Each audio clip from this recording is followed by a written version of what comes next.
کا شاہ جی آغاز بتاتا ہوں، آغاز یہ حسد، یہ بغض خاندان محمد مصطفیٰ صلی اللہ علیہ وآلہ وسلم سے اس کا آغاز کب ہوا، یہ سٹارٹ کب ہے؟ سرکار عبد مناف کے 4 بیٹے تھے۔ مرنے سے پہلے مسلمان کر لے اس پہ غور، کمرے کی فضا اور ہے، میدان کی فضا اور۔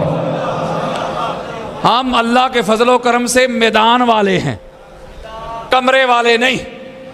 میں قرار کا ماننے والا ہوں، فرار کا نہیں۔ تو اس لیے میرا کام ہے فقط پہنچانا، کنوے کرنا، ڈیلیور کرنا، منانا میری ڈیوٹی نہیں۔ قرآن مجید فرقان حمید کا اگر آپ مطالعہ کریں، سٹڈی کریں، اس میں تدبر کریں، غوطہ زنی کریں، تو بے شمار انبیاء اور رسل ان کے پیغام اس میں درج ہیں۔ ہر نبی کا یہی پیغام ہے، ہر نبی یہی اعلان کرتا رہا، وَمَا عَلَيْنَا إِلَّا الْبَلَاغُ، کہ ہمارا کام ہے پہنچانا۔ تو میں بھی منانے نہیں آیا، خدا اور مصطفیٰ کا پیغام پہنچانے آیا۔ پہلی بات تو یہ ہے کہ اسی بات پہ اللہ کا شکر ادا کیا کریں آپ سب، کہ اللہ تبارک و تعالیٰ نے ہم کو اس گھر کی معرفت عطا کر دی ہے۔ اللہ نے ہم کو ماننے والوں میں رکھا ہے، منکروں میں نہیں۔ یہ ہمارا کوئی اتنا ذاتی کمال نہیں، میں سمجھتا ہوں یہ اللہ کی عطا ہے، یہ اللہ کا فضل ہے، اللہ کا کرم ہے، اس کی جود و سخا ہے کہ اللہ نے ایسے حالات میں بھی ہمارے دلوں میں حضور کی آل کی محبت رکھ دی ہے۔ تو میرے دوستو بزرگوں، اس پہ بھی اللہ کا شکر ادا کیا کرو۔ تو بلا تمہید میں جو آج کا موضوع آپ کو سنانا چاہتا ہوں، میں اتنی دور سے ٹریول کر کے آیا ہوں، آپ لوگوں کا مہمان بھی ہوں، اور یقین کریں میں تو پوری دنیا میں جو تبلیغ کر رہا ہوں بغیر کسی مسلک کا لیبل لگائے کر رہا ہوں۔ میں لوگوں کو قرآن کی طرف بلاتا ہوں، مصطفیٰ کے فرمان کی طرف بلاتا ہوں۔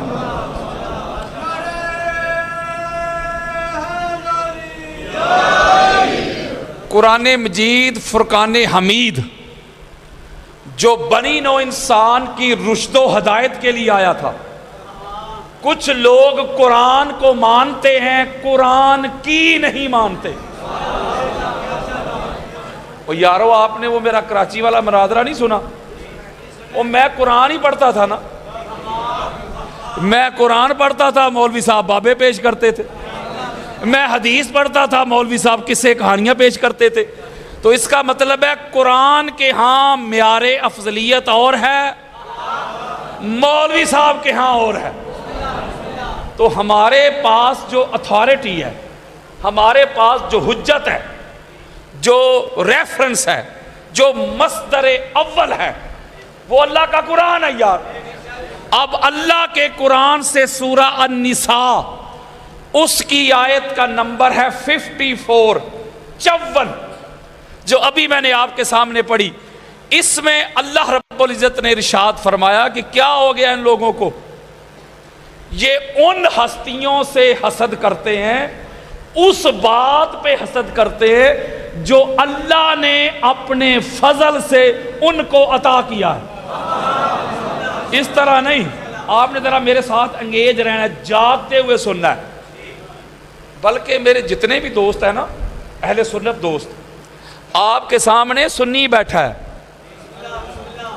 مجھے اپنی سنیت کے لیے کسی مولوی صاحب سے سرٹیفکیٹ نہیں چاہیے۔ میں حسینی سنی ہوں، ناسبی سنی نہیں، میں بلا فصل والا سنی ہوں، چوتھے نمبر والا نہیں۔ تو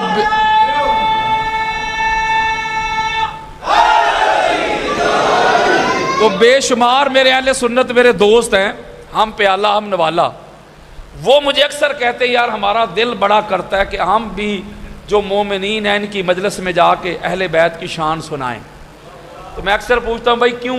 وہ کہتے ہیں یار جب ان کو اہل بیت کا ذکر سنائیں، یہ نہیں دیکھتے کہ سنی ہے، دیوبندی ہے، اہل حدیث ہے، جب ان کو اہل بیت کی عظمت سنائیں، ذکر سنائیں، تو یہ فیڈ بیک یعنی داد بڑی دیتے ہیں. مجھے میرے دوست کہتے ہمارے جو سنی بھائی ہیں ان کو جو مرضی سناتے رہیں، سن نہیں رہتے ہیں. تو لہذا میں آپ کو خطاب کرنے کے لیے آیا ہوں، اس گھر کی نوکری کرنے کے لیے آیا ہوں. آپ نے محبان اہل بیت بن کے خطاب سننا ہے، وہابی بن کے نہیں. یہ الگ بات ہے کہ آپ میں بھی ایک طبقہ وہابیاں دا آ گیا ہے. آپ سنیوں پہ اعتراض کرتے تھے، ادھر بھی کچھ کالی بیڑیں گھسائی ہیں، ذرا پہچانو ان کو بھی. تو اس لیے میں آپ کو ذرا، آپ نے میرا ساتھ دینا ہے، ساتھ دیں گے تو پھر میں آپ کو باتیں سناؤں گا. اب چونکہ ہماری اہل سنت کی کتابیں بری پڑی ہیں، اب اللہ نے کہا کہ ان ہستیوں سے تم لوگ حسد کرتے ہو جن کو اللہ نے اپنے فضل سے عطا کیا، اپنے فضل سے عطا کیا ہے. اب اسی آیت مجیدہ کے ذیل میں پتہ کرتے ہیں کہ وہ کون سی ہستیاں ہیں جن سے حسد ہوتا ہے، آج تک ہو رہا ہے. اسی کے ذیل میں اسی آیت مجیدہ کے ذیل میں پہلا حوالہ سنیں. ہماری اہل سنت کے سر کا تاج ہیں امام ابن حجر مکی، خانہ کعبہ کے امام رہ چکے ہیں. ان کی کتاب ہے السوائق محرقہ، اس کے صفحہ نمبر 53 پہ یہ روایت لے کے آئے. اس کے علاوہ عبداللہ ابن عباس رضی اللہ تعالی عنہ، ان سے امام طبرانی المعجم الاوسط میں جلد نمبر 3 صفحہ نمبر 456 بیروت لبنان کی چھپی ہوئی کتاب، اس میں یہ روایت لے کے آئے.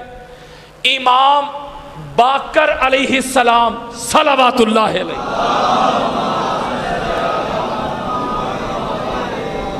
آپ فرماتے ہیں، عبداللہ ابن عباس فرماتے ہیں کہ فی ہذہ الآیہ ام یحسدون الناس علی ما آتاہم اللہ من فضلہ ونحن الناس واللہ. امام باقر علیہ السلام فرماتے لوگو، اللہ نے جو قرآن مجید کی اس آیت مجیدہ میں یہ فرمایا ہے کہ تم کیوں ان ہستیوں سے حسد کرتے ہو، بغض رکھتے ہو، عداوت رکھتے ہو، کینہ رکھتے ہو، دشمنی رکھتے ہو، جن کو میں خدا نے اپنے فضل سے عطا کیا ہے. فرمایا وہ جن سے یار لوگ حسد رکھتے ہیں، بغض رکھتے ہیں، کینہ رکھتے ہیں، عداوت رکھتے ہیں، دشمنی رکھتے ہیں، وہ کوئی اور نہیں، ہم محمد کی اہل بیت ہیں صلی اللہ علیہ وآلہ وسلم. تو پتہ چلا قرآن مجید فرقان حمید کی نص سے. میری ایک بات سن لے ذرا، کسی کے بڑے قبروں سے بھی نکل کے آ جائیں گے نا، کوئی مائی کا علاج، میں چیلنج کر رہا ہوں، میری کہی ہوئی بات کو رد نہیں کر سکے گا. میں کھول کھول کے کتب اہل سنت آپ کے سامنے رکھ کے جاؤں گا. اب پتہ چلا کہ کائنات میں جتنا حسد، بغض، عناد، کینہ، عداوت تاجدار کائنات کی اہل بیت سے رکھی گئی، اس کی مثال کائنات میں نہیں ملتی. بلکہ میں آپ کو اس حسد اور بغض کی بگننگ بتاتا ہوں، اس کا شاہ جی آغاز بتاتا ہوں. آغاز یہ حسد، یہ بغض خاندان محمد مصطفیٰ صلی اللہ علیہ وآلہ وسلم سے، اس کا آغاز کب ہوا، یہ سٹارٹ کب ہے؟ سرکار عبد مناف کے 4 بیٹے تھے. کتنے بولو ذرا؟ 4 بیٹے تھے. سرکار ہاشم، پھر سرکار مطلب اور عبد شمس اور نوفل، یہ 4 بیٹے تھے سرکار عبد مناف کے. ایک بات آپ کو سمجھا دیتا ہوں، یہ جو امامت و نبوت کا نور تھا نا، نور یہ سنگل تھا. اور سادہ کر دیتا ہوں، یعنی محمد اور علی کا نور واحد تھا. یہ میرا موضوع نہیں، ورنہ نیکسٹ کبھی موقع ملا تو ساری حدیثیں اسی پہ پڑھوں گا.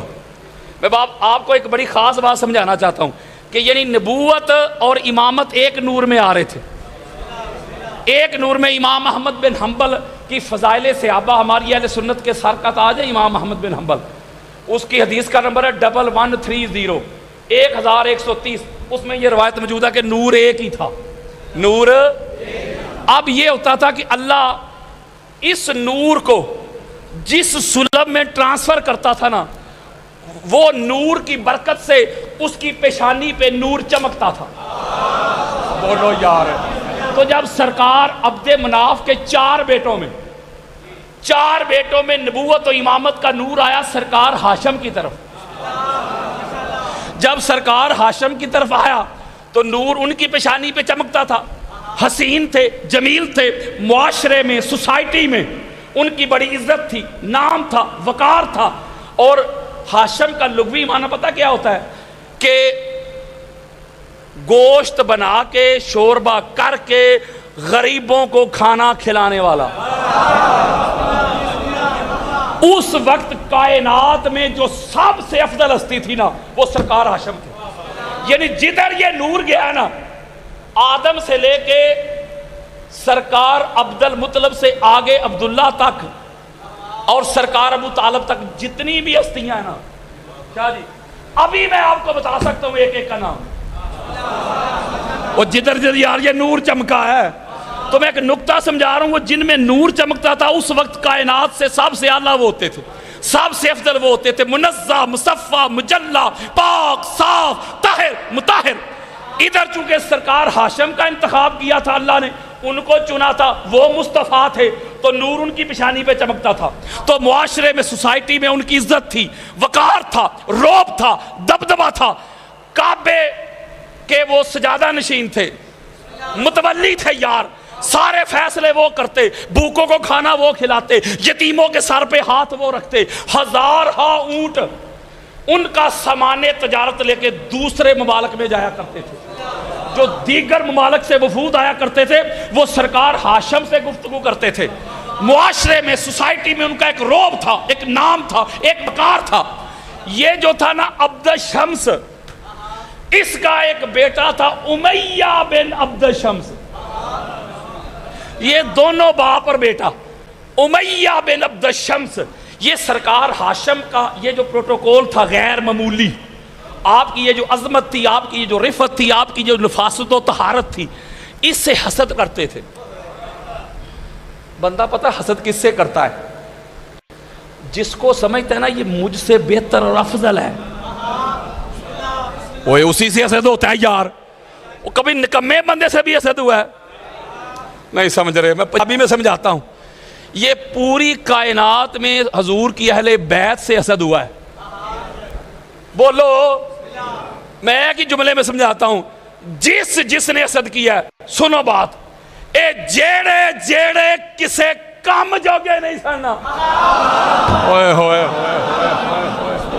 وہ یارو نکمے، نہ جہاد، نہ زہد، نہ ورا، نہ تقوی، نہ طہارت، نہ یقظہ، نہ بیداری، نہ قیام، نہ رکوع، نہ شجاعت، اور جڑے کسے ککھ جوگے نہیں نکمے سننا، انہیں اہل بیت نہ حسد کی دے۔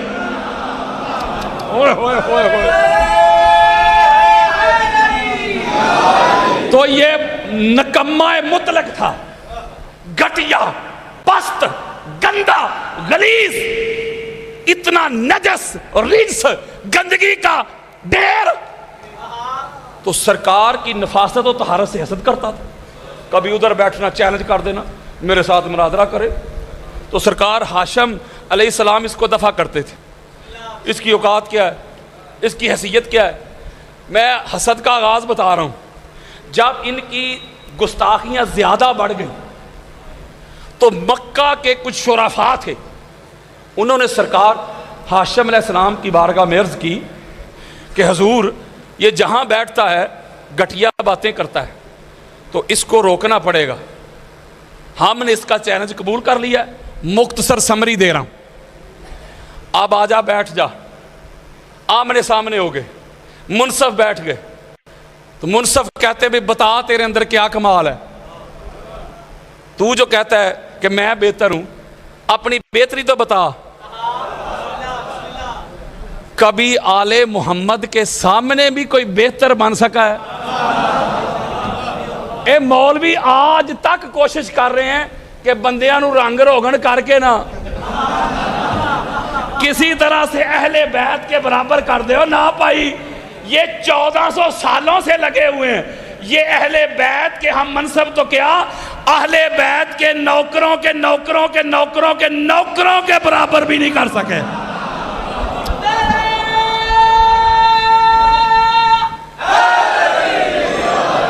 لو جی منصف تھے، انہوں نے فیصلہ سنا دیا، سمری دے رہا ہوں. امیہ کو 10 سال کے لیے مکہ بدر کر دیا، 50,000 دینار جرمانہ. ایک روایت میں 500 اونٹ ہے، دوسری روایت میں 1000 کیملز، 1000 اونٹ ہے. اب وہ جرمانہ بھی دیا، وہ سرکار ابو طالب علیہ السلام نے سارا غریبوں میں بانٹ دیا. کچھ لوگ مال غنیمت کے لیے جنگ میں جاتے تھے، کرتے کچھ بھی نہیں تھے. جو کرتا تھا نا علی ابن ابی طالب، اللہ کی عزت کی قسم سب سے زیادہ مال غنیمت انہیں ملتا تھا. گھر آتے آتے ایک پائی بھی پاس نہیں رکھتے تھے مقابلے علی سے. اچھا نکتہ بڑا خاص ہے، اس کو 10 سال کے لیے مکہ بدر کی سزا. اب وہ چلا گیا امیہ شام. ذرا جاگنا ہے آپ نے، میں کو کچی بات نہیں کر رہا. الاستیاب پڑھیں، عزد الغابہ پڑھیں، طبقات ابن سعد پڑھیں، تاریخ تبری پڑھیں، ابن خلدون پڑھیں، ابن حشام پڑھیں، البدایہ والنہایہ پڑھیں، مولانا مودودی پڑھیں. اہل سنت کی کوئی کتاب لے آئیں، ہر کتاب میں لکھا ہے. کچی باتیں نہیں کر رہا، جو لوگ مجھے جانتے ہیں ان کو پتہ ہے حوالوں کی کمی نہیں. امیہ ادھر چلا گیا شام، ادھر جا کے اس نے شادی کر لی. ادھر سرکار ہاشم نے شادی کر لی، ادھر امیہ نے شادی کر لی. ادھر امیہ کا بیٹا پیدا ہوا حرب، ادھر سرکار ہاشم کا بیٹا پیدا ہوا عبد المطلب. یہ بھی ایک تاریخ ہے، میرے پاس وقت نہیں ہے. عبد المطلب ان کا حقیقی نام نہیں، حقیقی نام تھا ان کا شیبہ. عبد المطلب کا مطلب ہوتا ہے مطلب کا غلام. میں نے ایک جملہ کہا تھا کہ سرکار ہاشم کے چھوٹے بھائی تھے مطلب. یہ سرکار ہاشم میں اور مطلب میں بڑا پیار تھا. تو جب سرکار ہاشم کا وصال ہو گیا تو آپ کا جو بیٹا تھا یہ مدینہ پاک میں تھا، تو سرکار مطلب وہاں گئے اور اپنے بھتیجے کو لے آئے. تو جانتے تھے حسد اور بغض بڑا ہے سرکار ہاشم سے، دشمنی بڑی ہے. تو آپ نے کہا بیٹا تو نے اپنا نام یہ نہیں بتانا کہ تو شیبہ ہے، ہاشم کا بیٹا ہے، بس جو پوچھے گا میں کہوں گا یہ عبد المطلب ہے. بولو یار. ادھر سرکار عبد المطلب، ادھر معاویہ کا بیٹا حرب. ادھر سرکار عبد المطلب کی شادی ہوئی، آگے بیٹے پیدا ہوئے عبداللہ اور ابو طالب. جاگو یار. ادھر حرب کی شادی ہوئی، اس کا بیٹا پیدا ہوا ابو سفیان. ادھر سرکار ابو طالب سرکار عبداللہ کی شادیاں ہوئی، بیٹے پیدا ہوئے محمد اور علی. ادھر ابو سفیان کی شادی ہوئی تو بیٹا پیدا ہوا معاویہ بن ابو سفیان. ادھر سرکار محمد اور علی کی شادیاں ہوئی، ایک کی طرف پاک سعیدہ کی آمد ہوئی، ظہور ہوا، دوسری طرف حسنین کریمین. ادھر معاویہ کی شادی ہوئی، بیٹا پیدا ہوا یزید پلید. ہون بھی نہیں جے سمجھ آئی. پہلا جملہ جو کہا تھا نا یزید پلید نے، جب پاک بیبیوں کا قافلہ اس کے دربار پہنچا تھا تو پہلا جملہ ہے اس لعنتی کا، وہ کہتا ہے کاش آج میرے بڑے زندہ ہوتے تو دیکھتے میں نے بدر کا بدلہ لے لیا. تو میں ایک سوال پوچھتا ہوں مولوی سے جو یزید اینڈ کمپنی کو ہمیشہ جنت میں تنتے رہتے ہیں، ان سے ایک سوال پوچھتا ہوں، یہ یزید کے بڑے کون ہیں؟ یار بات سیدھی سی ہے. وہ کہتا ہے میرے بڑے زندہ ہوتے تو دیکھتے میں نے بدر کا بدلہ لے لیا. بھائی 10 یزید دے بڑے 10.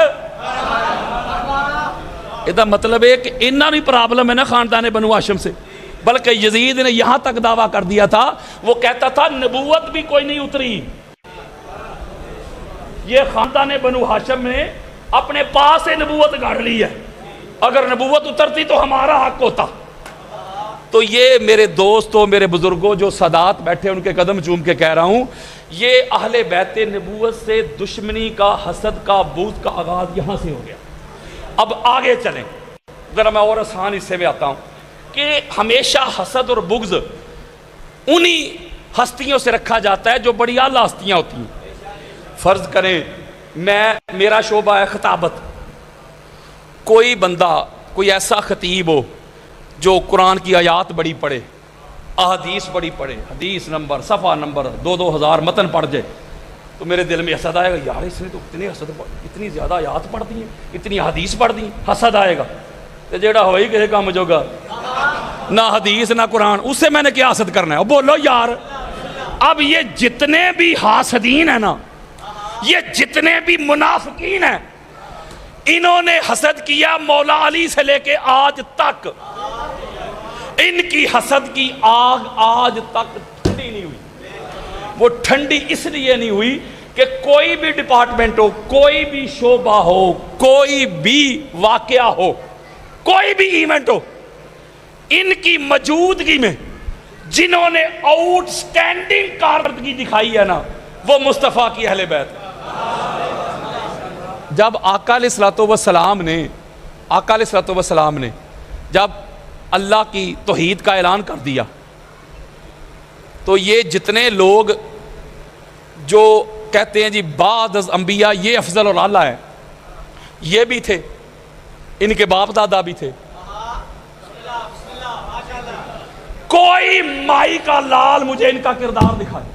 پہلے میرے سر پہ قرآن رکھو، اللہ دا واسطہ جو حالات وہ ہیں، میں کسی کی گستاخی نہیں کر رہا، کسی کی بے ادبی نہیں کر رہا، میں قرآن پڑھتا ہوں، حدیث پڑھتا ہوں، مولوی صاحب کو جب جواب نہیں آتا کہتے ہیں بے ادبی ہو گئی۔ وہ کہتے ہیں کہ حضرت عمر بن خطاب نے سب سے زیادہ اسلام کی خدمت کی ہے، انہوں نے سب سے زیادہ حضور کو فائدہ پہنچایا ہے۔ میں ایک بات ہاتھ جوڑ کے مولوی صاحب سے پوچھتا ہوں، یار گولی نہ چلا، فتوے نہ لگا، بم دھماکے نہ کر، ہاتو برہانکم ان کنتم صادقین، اگر سچا ہے یار دلیل لے کے آ۔ 7 نبوی میں کلمہ پڑھا ہے حضرت عمر بن خطاب نے، آپ کلمہ پڑھا ہے؟ بولو یار، 7 نبوی، یعنی حضور نے جب بعثت کا اعلان فرمایا 7 سال تک حضرت عمر پاک محمد کی مخالفت کرتے ہیں، 7 سال تک۔ 7 سال میں 7 نبوی میں جب کلمہ پڑھا ہے، اسی سال خاندان بنو ہاشم کا سوشل بائیکاٹ ہو گیا، یعنی شیب ابی طالب میں چلا گیا یار سارا خاندان بنو ہاشم۔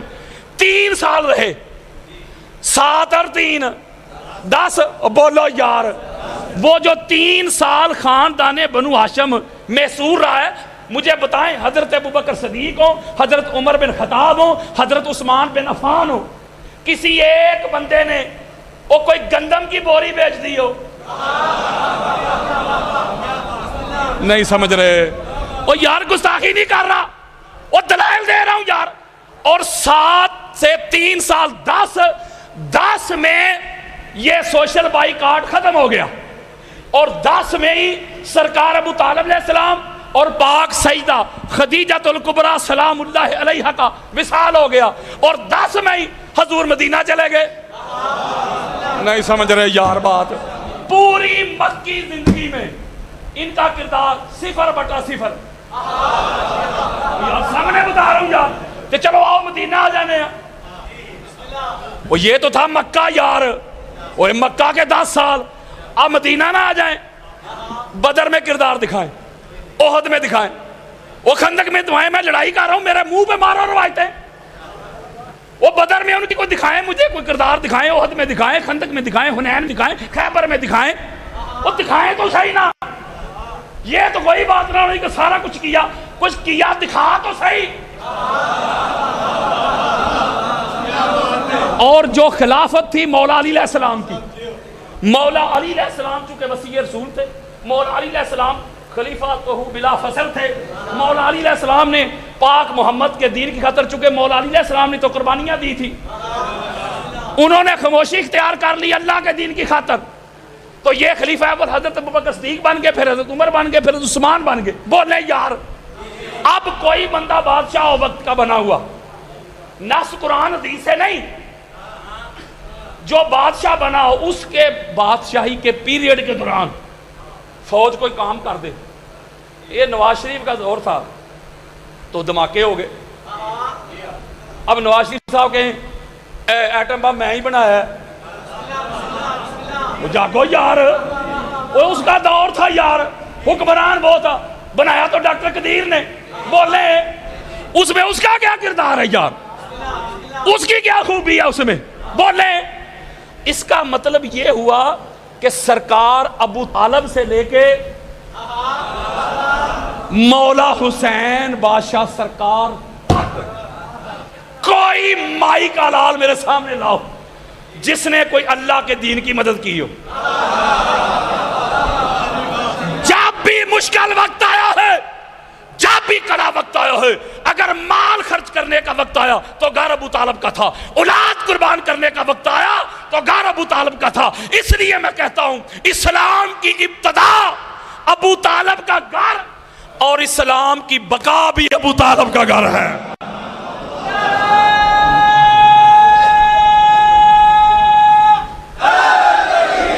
کفار جب بچوں کو پتھر دے کے حضور کے پیچھے لگاتے تھے, سارے لوگ ادھر ہی تھے. جب سرکار ابو طالب دشمنی لے رہے تھے اس وقت تک یہ لوگ ان کے باپ دادا نہیں تھے, اور اس وقت جو ان کے باپ دادا کر رہے تھے میں وہ سنا ہی نہیں سکتا آپ کو, میں وہ بیان ہی نہیں کر سکتا.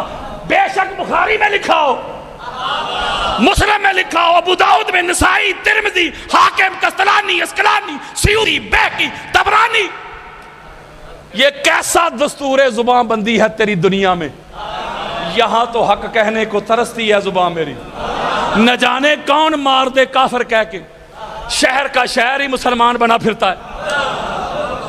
سرکار ابو طالب علیہ السلام سے شروع ہو جائے, ان کے بیٹے ہیں مولا علی. جب بچوں کو پیچھے لگاتے تھے تو حضور علیہ السلام چونکہ ساری کائنات کے لیے رحمت بن کے آئے, تو آپ تو کچھ نہیں نہ کہتے تھے.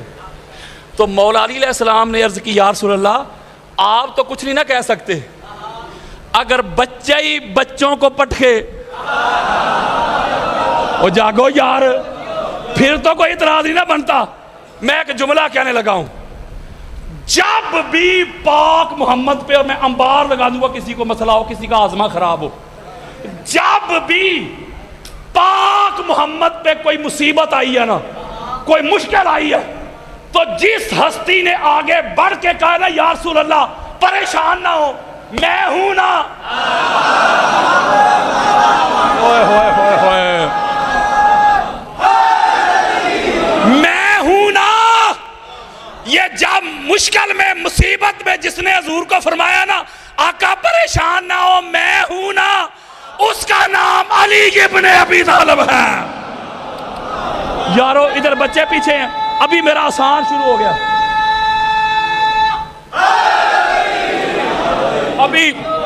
ابھی موضوع شروع ہو گیا بڑا آسان. اب آپ کا گرم موسم میں بھی سینہ ٹھنڈا ہو جائے. ادھر بچے پیچھے, مولا علی علیہ السلام فرماتے میں ہوں نا, تو لہذا جب مولا علی علیہ السلام حضور کے ناصر بن گئے, دوسری طرف جڑے کسے کم جو گے نہیں سن, مروڑتے اٹھنے سن. جب آقا علیہ السلام نے ہجرت فرمانی تھی, ہجرت, اچھا کوئی بندہ آپ کو کہے یار مجھے بندے قتل کرنے کے لیے آگے ویپن لے کے, ہتھیار لے کے, یہ میرا بستر ہے, یہ ان کو پتہ ہے میں ادھر سویا ہوں, یہ میری چادر لے کے نا ادھر سو جا. لو جی اپنے سگے بھائی کو بھی کہہ کے دیکھو, وہ کہے گا نا بھائی میں مرنا ہے. یار بندے قتل کرنے آ جائیں, اس کے بستر پہ سونا, چادر اوڑھ کے اسی کی سو جانا, اور وہی سوئے گا نا جو جان قربان کرے گا. ایک جملہ کہنا ہے, جب میرے آقا نے مولا علی علیہ السلام کو یہ بات فرمائی نا سو جا, مولا علی علیہ السلام گئے, چادر اوڑھ کے سو گئے, پتھر برداشت کیے, شکوہ نہیں شکایت نہیں. میں پھر ہاتھ جوڑ رہا ہوں, حالات جو وہ ہیں یار, نہ جانے کون مار دے کافر کہہ کے شہر کا شہر ہی مسلمان بنا پھرتا ہے. حالات جو وہ ہیں. اب حضرت ابو بکر صدیق جو ہے, اب وہ جب حضور ہجرت کے لیے آ رہے ہیں, میں بخاری مسلم دے رہا ہوں اور بار بار ہاتھ جوڑ کے کہہ رہا ہوں رب دا واسطہ جے گستاخی نہیں جے. او یار اگر میں قاری پڑھنے والا گستاخ ہوں تو لکھنے والے گستاخ کیوں نہیں؟ اب مسلم شریف پڑھ کے دیکھنے, جب حضرت ابو بکر کو حضور نے کہا کہ ہجرت کرنی ہے تو حضرت ابو بکر صدیق کہتے ہیں اونٹنیاں تو دو ہیں لیکن یہ میں نے بیچنے کے لیے رکھی ہے. آقا علیہ السلام فرماتے پریشان کیوں ہوتا ہے, قیمت دوں گا. آپ سمجھ نہیں رہے بات. یار میرے اوپر 3-4 پرچے ہوئے ہیں, پریشانیاں, پولیس میرے پیچھے رہی, گھر بھی جاتی رہی, میں مصیبت میں پریشانی میں مجاہد بھائی کے پاس آ جاؤں, مجاہد بھائی پولیس پیچھے لگی ہوئی ہے، بڑی مشکل ہے، پریشانی ہے، میں نے لندن جانا ہے، آپ ایسا کریں مجھے ایئرپورٹ پہ چھوڑ آئے، آپ کے پاس اندر گاڑی بھی کھڑی ہوئی ہے کرولا، یہ کہیں چھوڑ تو آؤں گا، کرایہ لگے گا، کرایہ تو یہ مجھ پہ احسان کر رہے ہیں؟ بولو یار، وہ مصیبت میں پریشانی میں مجھے کہہ رہے ہیں کرایہ لگے گا، کہتے قادری صاحب کوئی گل ہی نہیں گڈی تہاڈی، میں بھی تہاڈا، ایڈا تعلق اینا واسطہ، قربان تہاڈے تو ہزاراں گڈیاں، یہ مطلب مشکل سے بھی کرایہ لے رہے ہیں، تے کل کہن میں بڑا قادری صاحب نہ محبت کرنا۔ اور آگے چلیں، حضرت ابوبکر صدیق جو ساتھ ساتھ جا رہے تھے حضور سے ہجرت کی رات، تو کہہ رہے تھے یا رسول اللہ ادھر سے دشمن نہ آ جائیں، ادھر سے دشمن نہ آ جائیں، غار کے اندر یہ نہ ہو جائے، وہ نہ ہو جائے، یہ نہ ہو جائے، وہ نہ ہو جائے۔ خاصاں دی گل ہے ہم آگے، وہ یارو ایک بندہ ساتھ جا رہا ہو، اسے کہنا چاہیے یا رسول اللہ پریشان نہیں ہونا، میں ہوں نا، میں ہوں نا، جب تک میں ہوں کوئی آگ میں بال بھی باقا نہیں کر سکتا۔ حضرت جی کائنات کی ابتدا سے لے کے انتہا تک ہر مشکل میں، ہر مصیبت میں جس نے محمد کو کہا ہے نا میں ہوں نا، اس کا نام علی ابن ابی طالب ہے۔